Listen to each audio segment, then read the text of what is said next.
We want to welcome everybody in and thank you for helping us have this conversation. We've got Alex Fairly here. My name's Lance Lahnert. But what we want to tell everybody is we think it's really important to the community of Amarillo that we get a chance to hear your views. And we wanted a format where, like, if you're maybe in a television interview where you maybe say a really nice 3-minute answer or so, they cut it to 10, 20-second soundbite.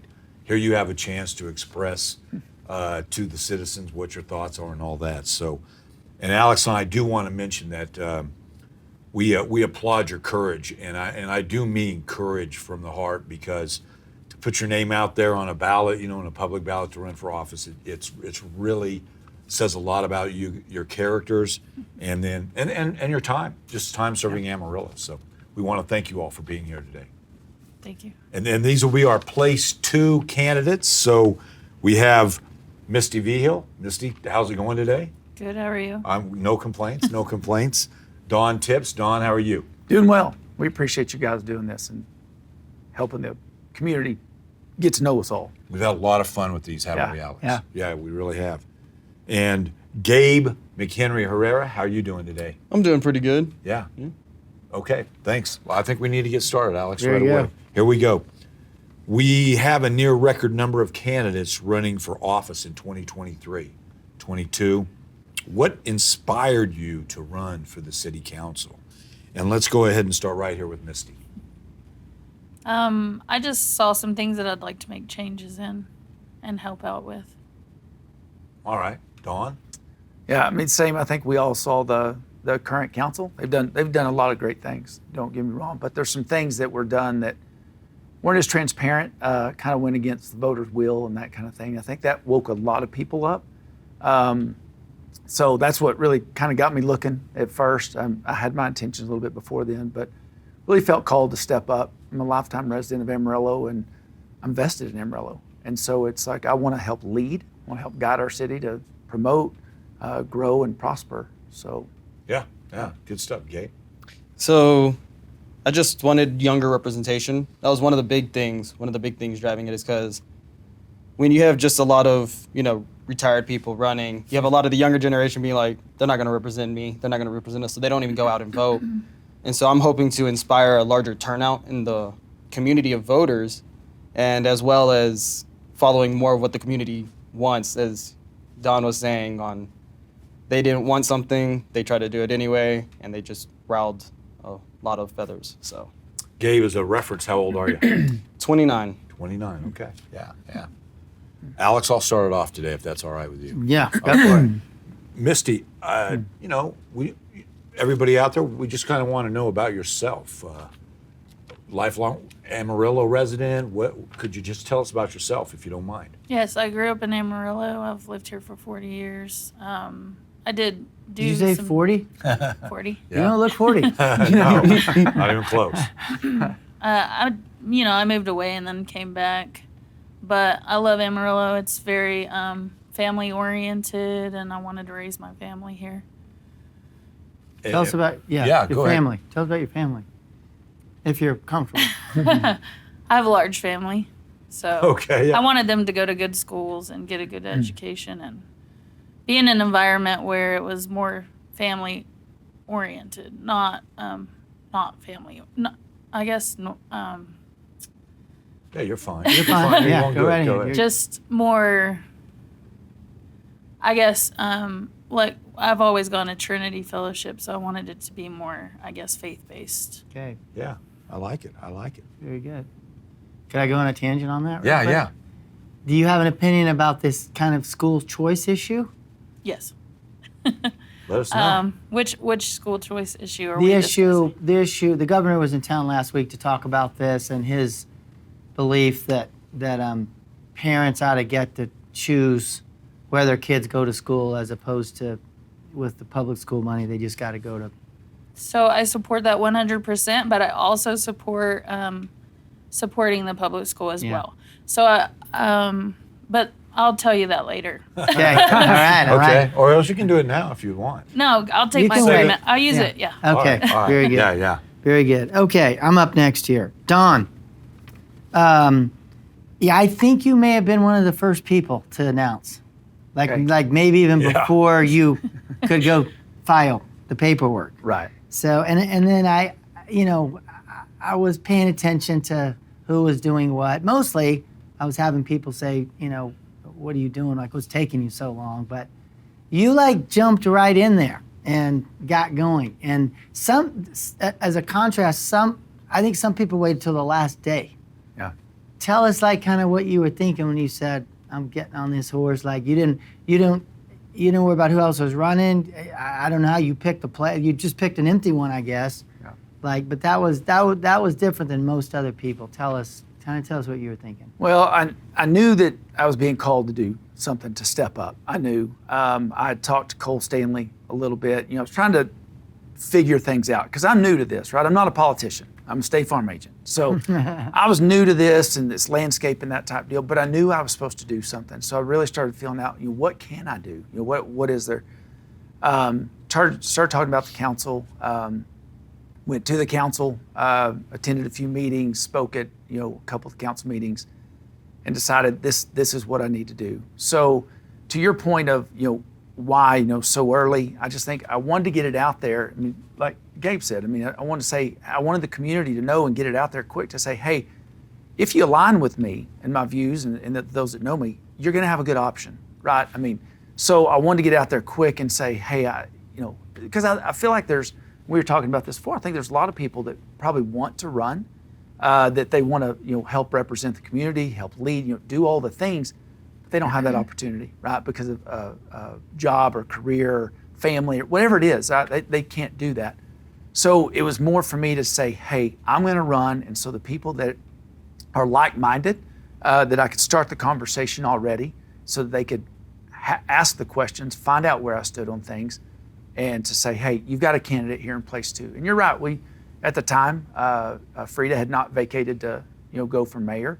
So I was looking towards, probably going against her, for sure. And then the landscape changed. Like we were talking about before. It all changed, right? We're talking about the day we went in and did all the things. We're like, man, this happened, and I had to go back home, and so it was interesting. But that was the main reason, just to get out there and let the citizens know, hey, I'm going to be out there for a choice. Very good. Gabe, we got a little piece of this when you were just talking about, a young person mindset going on there. I really like that. But if you don't mind, can you tell us about you somewhat personally, where you work, did you go to college, Yeah. Let the people know. Born and raised in Amarillo, 94. So I've been here my entire life. 94 is when you were born. Yeah. Oh my heavens. Wait, just to let people cut know. that out. Just to let people know that 29 is 10 years after I graduated from college. You don't even want to know me when I I graduated guess now from that college. I said, I got kids older. and so No, keep but- going. We love it Thanks. there. I love we it. So do. I went. We do. So my education went from Carver Elementary to Sam Houston through the magnet program, which led me into Tascosa, where I graduated in 2012. Took a year off for to vacation, relax the brain before I went to AC. Went to AC for a couple of years, and then took another year off and went to WT to graduate with my business marketing in 2018. And with that, I know that they mentioned that I worked at Dillard's. At the time of me applying, I was not at Dillard's. Loved the place, though. Got some Shout out good ties and Dillard's. clothes. Yeah, There you good go. clothes there. But currently, I'm at Amarillo National Bank. I'm a commercial teller. So typically just dealing with all the money that businesses and big accounts essentially is primarily about all I do. But yeah, and which is a great job opportunity for if you want to be in politics, because the whole reason I'm able to even do this is they allotted me the time. They're like, hey, just let us know in advance and we'll give you the time that you need. Wow. So long as you make up for it. And I'm like, perfect. That's Yeah, that's awesome, right. because that's what I was telling him. If you don't have a job that they allow you to do that, then it makes it very difficult. Yeah. Yeah. And so that's one of the things I was actually looking at. I was like, man, being in politics, the time that it takes for Amarillo, you only, they get Yeah. $10 per meeting. And I'm like, man. Yeah, no, Right. you're not going to get rich on it. But so you're a numbers guy? You're a numbers guy? Mhm. Yeah.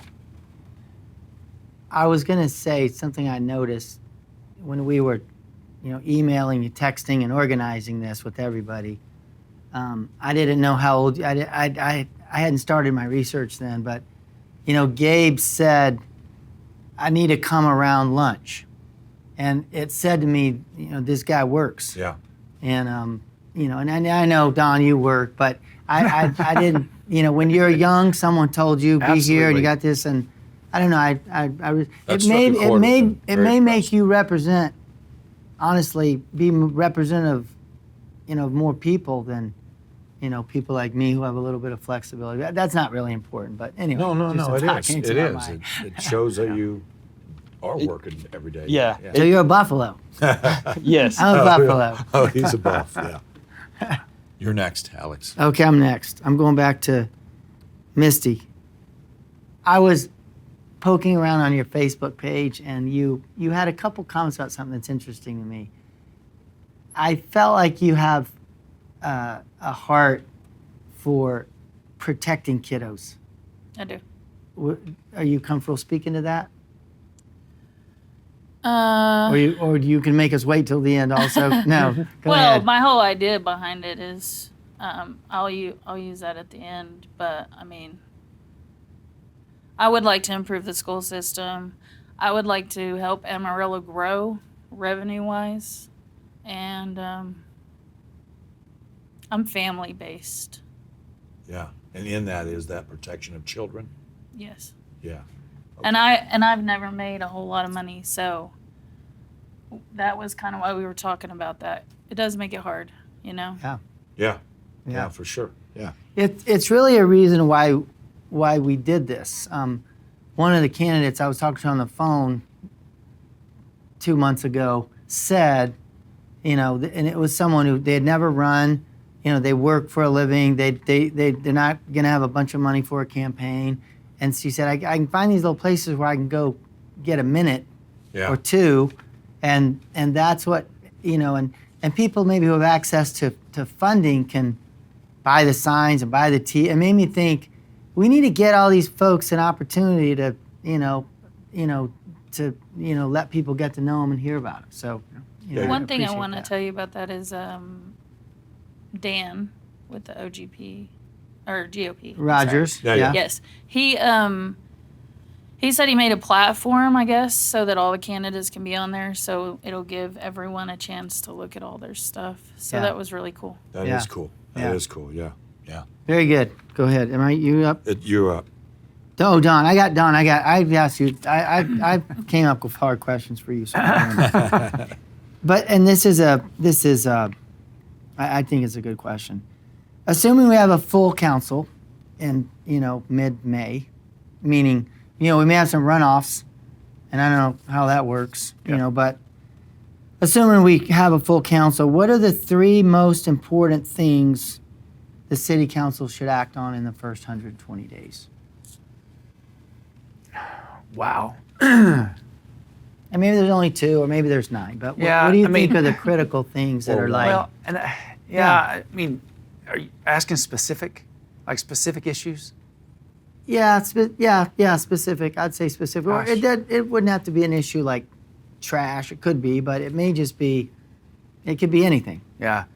Well, Alex, I mean, I think the biggest thing that we're going to come up against, and we're talking about this too, is the budget, right? And so I don't know if that's the right answer. Oh no, I think it's a good answer. Okay, so the Because budget. if you come in to office in mid-May, I think the budget has to be well, way Approved done by by August or August, something. yeah. And so and runoffs are another issue with that. But Right. So I think the budget is honestly the overwhelming thing to say, hey, we need to get into the budget. We got to dive into this budget. We need to look at it. And like Misty's saying, talking about revenues and that type of deal, we know where our revenues come from, but we really need to look at the expenditures and say, okay, what about these third-party contracts? What about a better way to just work more efficiently to where if we can't generate more revenue, if we don't know about sales tax. I mean, that's up and down. We had a great year last, way above what we had anticipated. But the ad valorem tax, I mean, we kind of know where that's going to stand. So revenue, somewhat, we kind of know where it's going to be. I think the biggest thing is we have to look at expenses and say, okay, where can we manage these expenses? And I think there's some efficiencies that we can look at in the city at every level. And I think it's running a business, which is basically what we're doing. So that's you mean as council people? as council people, what people need to understand, all the citizens are shareholders. That's because they're paying their taxes. They're shareholders. Yeah. Amarillo is a $500 million business. That's just all it is. And I don't want to simplify it, but that's all it is. And they're electing a board of directors. So that's what we are. I mean, we're going for a board of directors. So you've really got to know the character and say, okay, well, we need to look at this. The biggest thing there is the budget, and say, how can we do this? Because nobody wants to pay higher taxes, right? No, I can't imagine asking anybody, do you want to pay? No, they don't.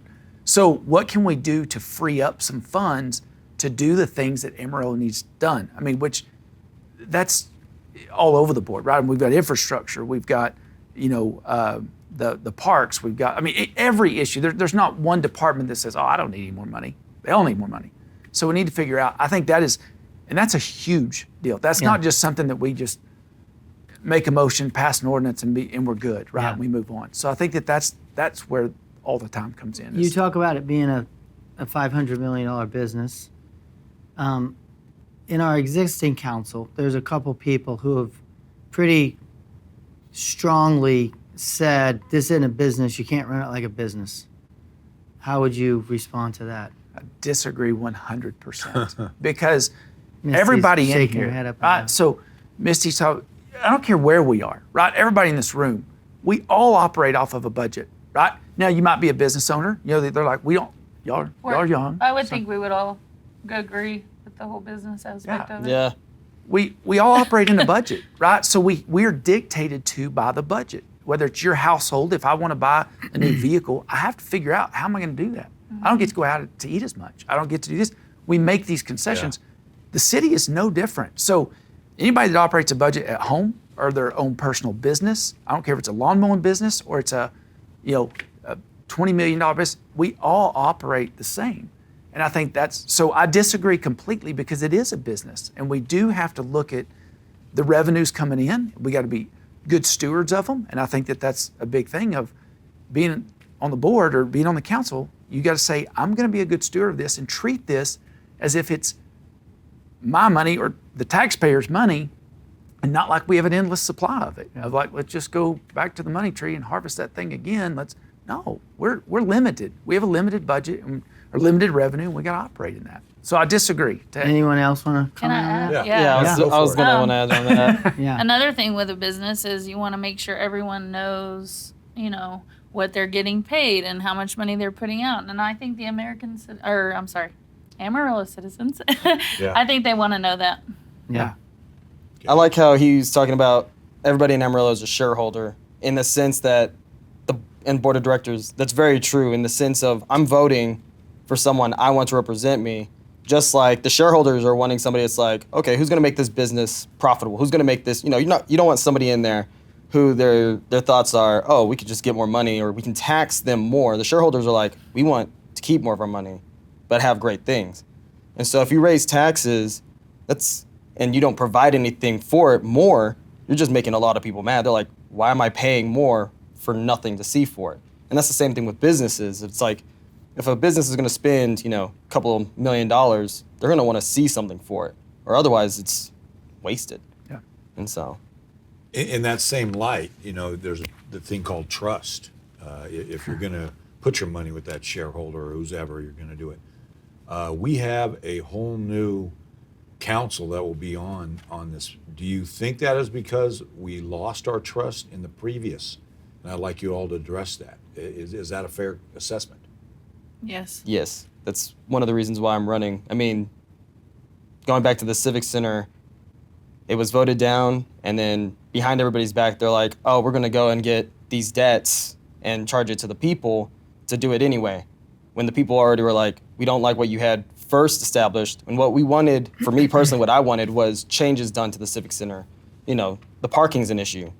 One of the reasons why I miss events is because I drive downtown all the time because that's where I work. If I see that it's packed, I'm not going to walk half a mile to go to an event because that's a long distance that I'm not a fan of, like going that whole distance, especially when it's windy, cold, raining, which, Amarillo's got that kind of weather.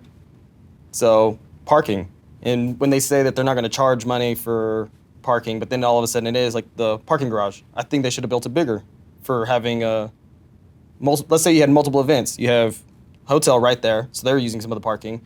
So if you have the baseball and the symphony going on at the same time, that's two big events that are taking up parking. So there's not adequate parking. You don't know how many people have heard complain about that. Is that right? Yeah, that's Yeah. and so. And with the Civic Center, one of my other issues is they wanted to make the arena have 10,000 people. That's a 3,000 improvement on what it was before. And we have doubled, if not almost doubled the population since the original building. And so when I was looking into research because I'm a fan of having a better Civic Center because, I would want at least 15,000. So copying the United Arena in Lubbock, having something similar to that for an enclosed, Yeah. that would be what I mean, would. that'd be really nice, Gabe. How often would we fill it? Well, I mean, I'm just asking. That's very true. But the biggest problem I see with our current one is you can only have 8,000 people. So when you look at somebody like, let's say, Brad Paisley or some big country singer, you have somebody who's coming into town and they're going to look at how many people can you sit? How much revenue can you bring me? Is it worth my time, or am I just going to go through you? Because, we could get them from, let's say, Taylor Swift's coming from Dallas going up to Denver, Colorado, 2 massive venues. We could be that one stop that they're like, hey, we're going to do a special sit down, have, I can tell you right now, Taylor Swift, Brad Paisley, you have people from Lubbock, Dumas, Borger. It's not just the Amarillo people. You'd be bringing in all these people from all the Hereford, Pampa, Borger. They'll all come. They'll be like, yo, let's go to Amarillo. They're going to go there. And then not only is that beneficial for Amarillo's Civic Center bringing in revenue, but when all those people make a trip for that concert, all the small businesses are going to profit from that as well, because all the restaurants are going to be like, they could go to a chain food, or they're going to be like, hey, let's go to Six Car, because you can't get that anywhere else. Yeah. And so the trust factor, Misty, what's your thought on that? Can I touch on something? Yeah, go right ahead. So my idea was to put a college like Full Sail University in the Civic Center, like during the day.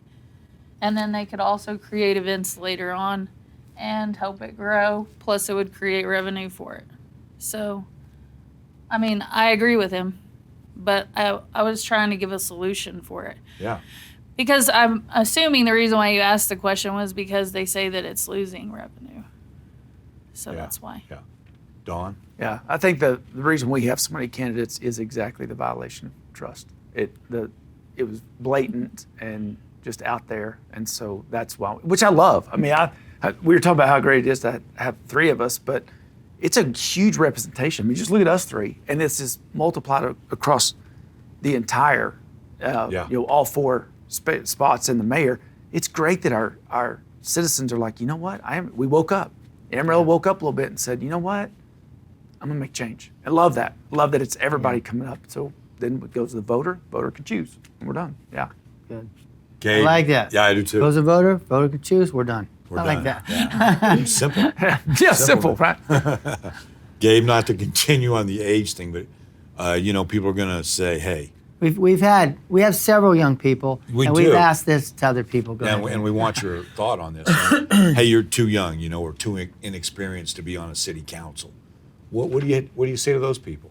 So I think my inexperience is probably one of the better factors. I'm going into something with the mindset of, hey, every corner is going to be a learning opportunity. And that's what I'm taking this as. It's an opportunity to learn how the city politics work, how the home politics is compared to the more, visible ones. Like when people think about politics, they're always president, senator, Congress, the ones who they don't really think about Amarillo in of itself, because that's the mayor's job.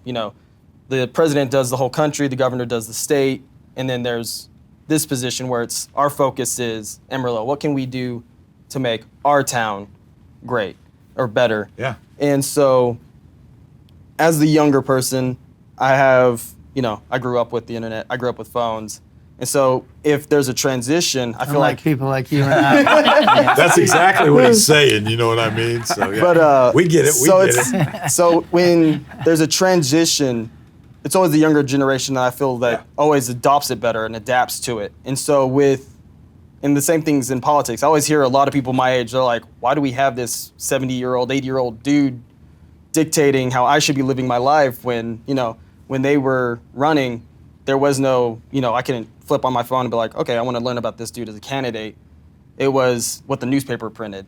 And Yeah. so this is the day and age of information is free, information is abundant. And so to learn something and to become experienced in it is a lot easier than having to just go take a class from 8 a.m. to 3 p.m. If I have a question, I can ask somebody who's experienced, or there's the internet for me. Yeah. Good. Very good. Yeah. This is for all of you, and let's start with you, Misty. What was the hardest part, of deciding to run for city council? Everyone would look at me, I guess. The attention, you didn't The love attention. that. You didn't love that? No. Yeah. So this is uncomfortable. Yes. Yeah. It makes me admire her decision. Oh, yeah, 100%. Yeah. You're out of your lane. Dawn? Probably the most difficult thing I would say, like self-promoting a little bit. It's a little bit out. It's a little yeah. uncomfortable, right? Yeah, she's like, yep. Yeah. me It's too. really Yeah. it's She's similar. right on board. Yeah, Similar. self-promoting, it's uncomfortable, right? To go out and say, hey, I'm the guy. But at the same time, part of it is confidence, right? You got to be confident and say, hey, I will lead and I will step up, which, if we put our name on the ballot, we've already said that. We're going to step up. But fundraising and that type of deal, asking people for that, that's not something I've ever done. And that was probably one of the most difficult things. That's Good. Gabe? The hardest thing? Yeah. Uh-huh. The time management. So, looking at it for me, it was mainly the time. I grew up in the age of you wanted to be known, social media, Instagram, going for likes. So that's not something I'm not foreign to. I'm not against it, as, getting my name out there, getting known. And so that's one of the big steps in politics and running is if you're not known, you don't have people reaching out to you. The thing that shocked me the most is how quickly people started reaching out, like the endorsers, people was like, hey, we want to be the person who advertises for you. That was kind of annoying. Or getting reached, I was like, there's this meeting, there's this one. So getting all of that and trying to add that into my time was what has become the hardest thing is y'all said 12:30, you had 8, 9 or 10, 10 or 12:30. And I was like, it'd be really great if we could have it after 6. But Yeah. No, But it's very, very, it's very, the- very, fair. yeah, the time. Appreciate that. Yeah. The next question for everyone is, what do you think is your biggest strength that will help you be an effective city council person? Let's start with Don. We haven't started with you yet. Okay. Biggest strength, I think running a company, having a company, staying within budget, dealing with employees, just the day-to-day operation and the experience that I've had. And it starts all the way, not knocking on your age, but you've been knocking on mine. So, I didn't have the internet when I grew up, but whatever. We But have even some coaching. swords over if you want to have a sword Yeah, fight. exactly. No, it's great. I love it actually. But from coaching, I coached my boys. I did. All those types of things are leadership that you learn, right? That and again, not knocking on you, but you do learn that through doing things and through being there. How to be a leader, how to stand up when you need to stand up, and how to do that thing. So all the way to running a company. I just think that that's what I bring to the table is to say, hey, I can do this, and I'm a leader. I've led. I can continue to lead and be fiscally responsible. Trust. So It's good. Missy, you want to go second? Yeah, that's fine. Uh-huh. I've helped companies rebuild themselves, ones that were broken. So I think that would be something I would be really good at. Building a company is hard. Rebuilding a company that's broken is harder. So you think we're broken a little bit in Amarillo in the council? No, actually, I think Amarillo does a very good job in a lot of different things. And, I know some people are upset with the council, but there's a lot of intelligent people here, and I'm really good at getting people together and working as a team. And I think that's what I would be good at. Good. Is bringing those people together that need to be brought together to propose a plan so that we can follow through with it and help Amarillo as a whole. Good.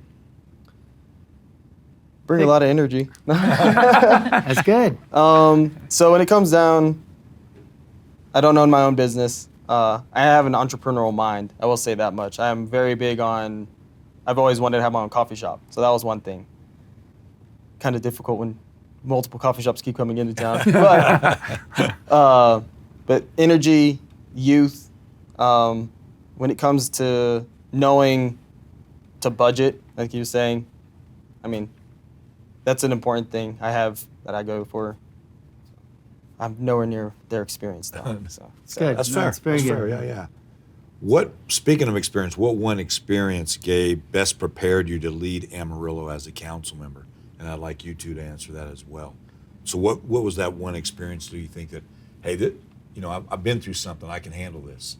So at Amarillo College, I was in Student Government Association where we made policies for Amarillo College. And in my time there, they made it where smoking was limited to certain areas to promote a healthier environment to learn. And then when I started going to WT, I didn't have time for the student government there, but I did have time for Enactus. And Enactus is, for the entrepreneurial mind, we would come up with, one of the projects that I was big in was recycle and reusing. So we would go to like 6 Car and we would take their wine bottles. They would collect the wine bottles, we would cut the tops off, and we would make candles out of them.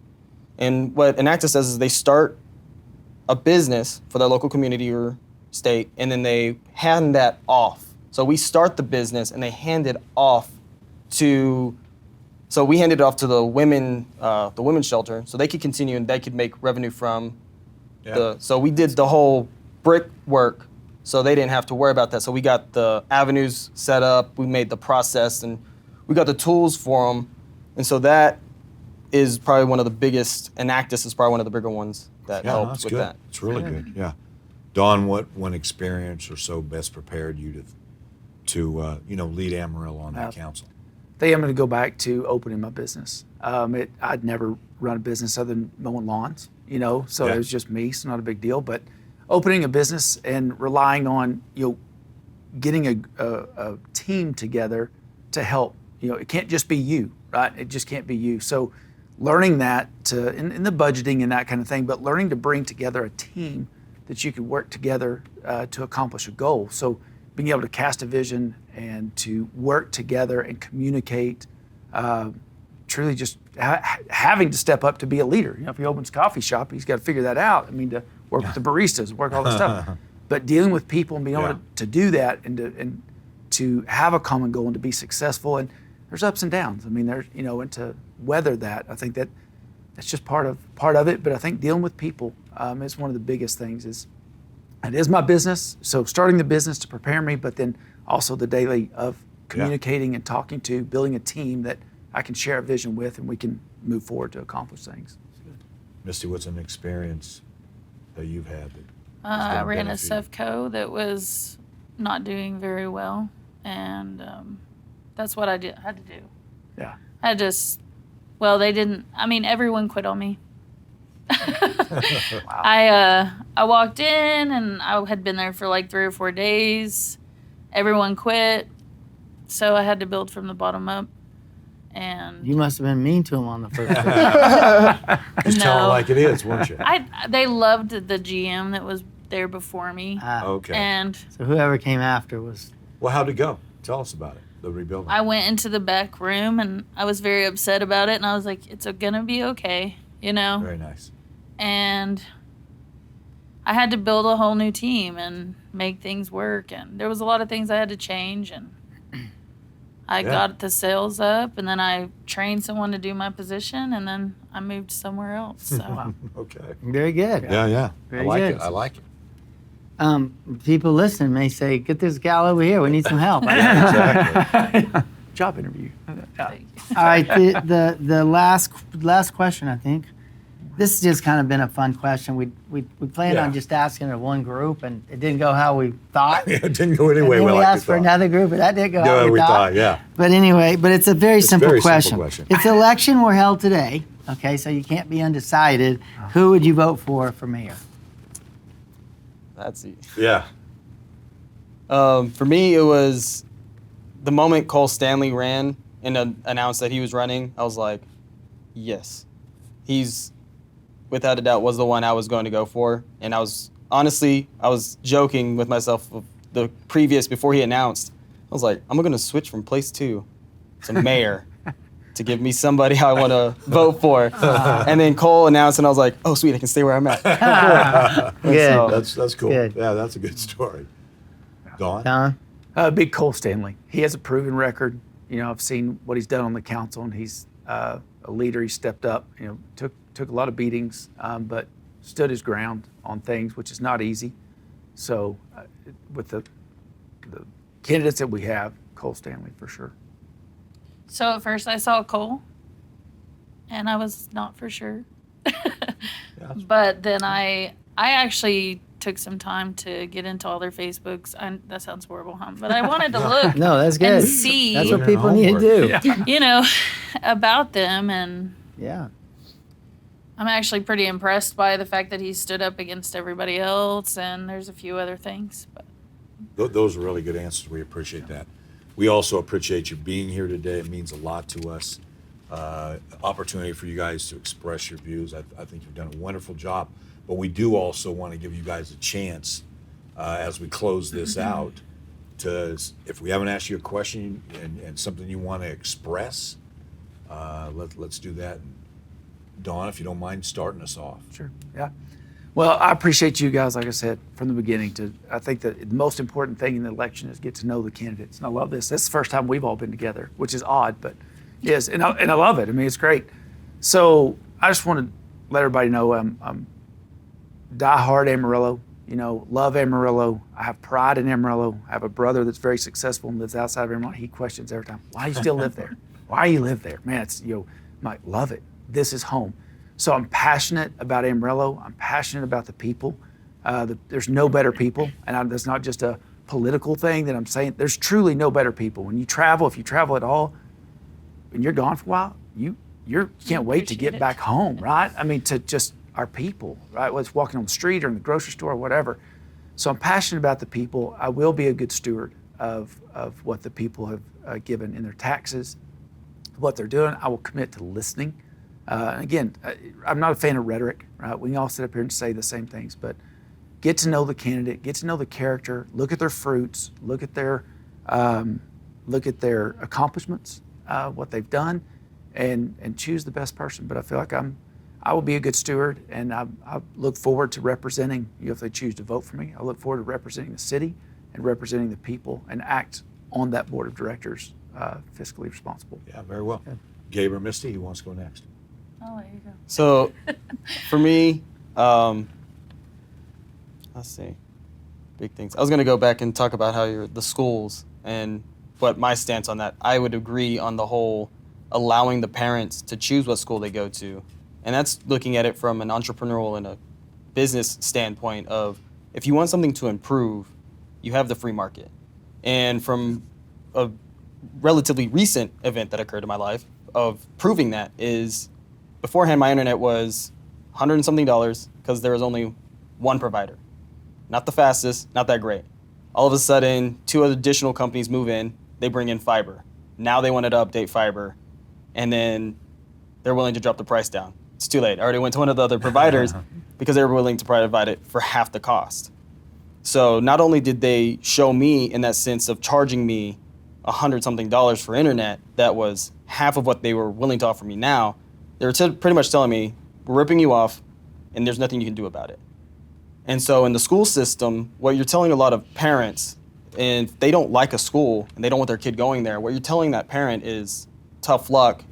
If you think your child would do bad there, tough luck. They were born here. What you're essentially telling that parent is, we don't want you to have the best for your kid. We want you to have what we're providing your kid. And so having that in the school systems where they can choose, you're forcing schools to say, hey, if you want the tax dollars that they're paying you, you have to provide what they want for their kid. So education, treatment, and it just overall just improves the quality of the schools. It pushes for improvement because you are now fighting. If a business, like if I'm moving into an area and there's no competition in what I'm doing, I might become lax and be like, you get stuck with what you're going to get. But if there's, somebody moves across the street who does the same service, if I don't provide a great service, I'm going to lose my business to them. So going on that, I'm a big fan of allowing parents to choose what school. Very nice. Very good. Misty, you've held it to now. There we girl. go. Nowadays, there's there's so many issues in the world that is affecting everything. I don't even know if anyone knows the mass volume of it, but so my idea with the school system, I'll just try to narrow it down to a few things. I don't want to talk too long. 10 minutes. Yeah, we got time. No. But so with the school systems, I do agree. I feel like I think part of that was that the state would actually help pay for some of the funding for the private schools. Is that correct? Is that what you kind of got from it a little bit? Some version, yeah. So the biggest thing with the school system that I see right now, and I'm just talking about with Amarillo, working in the school system, is so they changed it a few years ago where it's no child left behind. It's like a program. So the way it works is as a child, your smart children or the smarter or the ones that are on the higher end, they get bored because they are not progressing. And the ones that are slower or not catching up as quickly, it kind of drags the other ones behind. But basically the ones that do well, because they cannot excel, they get into trouble. So that happens a lot. So I don't know if you've ever heard of Amarillo Collegiate Academy. Yep. Okay. So I asked them to build a proposal where maybe I could submit it to the school board so that we could adapt that idea. It's basically where they're self-paced, but they still stay in the same I'm so sorry. You're doing great. Fine. So they stay in the same grade level, and then if they have trouble, they work with that student to get them caught up. And it works very well, and it's a very good program, and I would love to implement that. That's one of the things that I would love to do. And I think it would help the public school system because not everybody can afford to send their child to a private school. Right. Yeah, a lot of people can. And Most people can. Most people. Yeah. Amarillo Collegiate Academy is, there's a lot of people in Amarillo that help support that school, and that's why it's free. Otherwise, it wouldn't be.